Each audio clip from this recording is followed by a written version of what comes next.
Good morning, and thank you for coming here, the last session of the day. We're excited to be here. We're going to talk a little bit about focus groups and how to engage people in focus groups. The slide we had earlier would show tend to have, when you're in focus groups, people will take over, or you'll have people like this that don't say anything. So we found a method that was developed by a Dr. Crawford from the University of Southern California. He spent his 67-year career trying to figure out ways to get a lot of information from a lot of people very efficiently.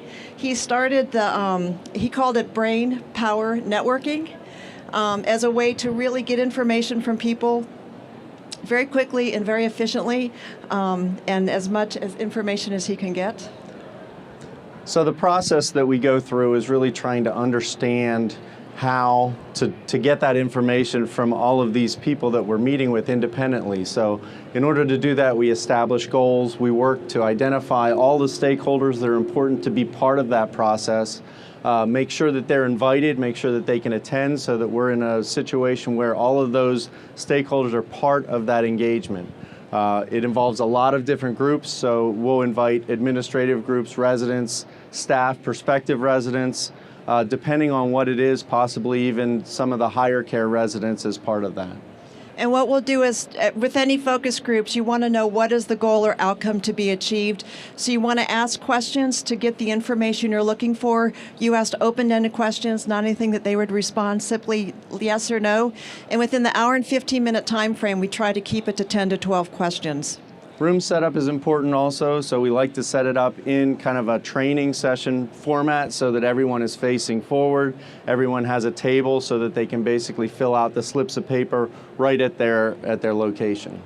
And we found also when you invite different groups in to do the focus groups, you really want to be hospitable. So when they walk into the room, there's some food, there's some beverages for them. It kind of sets the stage and calms them down.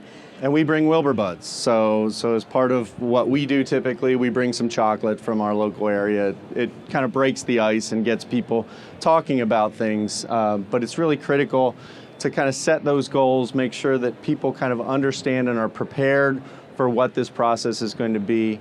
And then we also go through collecting all those slips after each question. We've had as many as 6,000 slips through this process just by asking 10 to 12 questions of all of these groups. And how it works is we ask people to respond to questions on slips of paper. So there are rules that they're supposed to write horizontally and just one response per slip of paper. So that helps us when we go back to organize the information. We can put like questions or like responses together.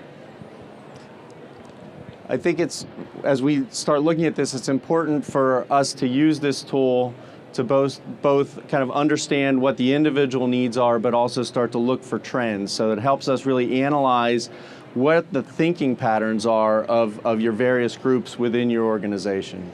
And when people are writing their responses down as opposed to talking out loud, it's an equal playing field. Every voice is heard, not just a handful of people that might be more vocal during a focus group. And you can also provide responses that you might be embarrassed to say out loud.